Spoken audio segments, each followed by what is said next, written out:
Sarvamanthan news महाराष्ट्रामध्ये आपलं स्वागत। पाहूयात आजच्या टॉप 10 हेडलाईन्स। बाळासाहेबांच्या देशभक्तीवर शंका उपस्थित करणाऱ्या भाजपवाल्यांनी अवकातीत राहावं, उद्धव ठाकरेंचा इशारा। जनांच्या थडक्यावर डोकं टेकवणाऱ्यांनी देशभक्ती शिकवू नये असाही सल्ला। मनसे नेते प्रकाश महाजनांची पक्षाला सोड चिठ्ठी, नारायण राणेंना दिलेलं आव्हान। भोल्याची चर्चा तर निवडणुकीत केवळ वापर केला गेल्याची महाजनांकडून खंत। मुख्यमंत्र्यांच्या नगरविकास खात्यातल्या हस्तक्षेपावरून एकनाथ शिंदे नाराज असल्याची चर्चा। 19 ड वर्ग महापालिकांवर सनदी अधिकारी नेमण्याचे मुख्यमंत्र्यांचे आदेश।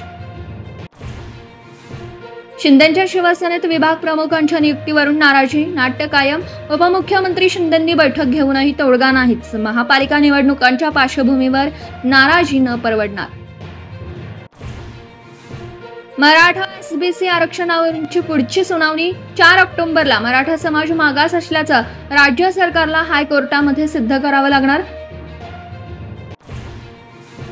माझं काम दाखविण्यापेक्षा नको त्या गोष्टी दाखवतात। कुरडू ऑडिओ प्रकरणावर अजित पवारांची नाराजी।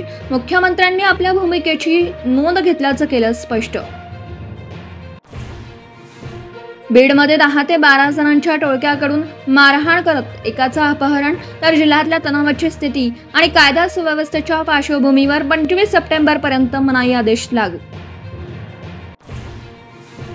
मुंबईतल्या घाटकोपरच्या LBS मार्गावर भरधाव कारच्या धडकेत 3 गंभीर जखमी। कारमधील तरुण आणि 2 तरुणी नशेत असल्याची माहिती। अपघातानंतर चालक रिक्षा पकडून पसार।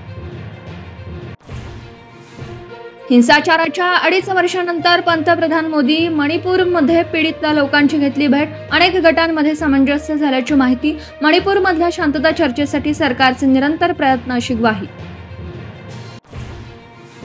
काँग्रेसच्या मतचोरीच्या आरोपांवर नक्षलींचाही सुरात सूर। सेंट्रल कमिटीच्या पत्रकातून मोदी शहांवर आरोप। मतचोरी विरोधात जन आंदोलन उभारण्याची गरज असल्याचंही नमूद। सार्वमंथन न्यूज महाराष्ट्राला लाईक करा, शेअर करा, सबस्क्राईब करा।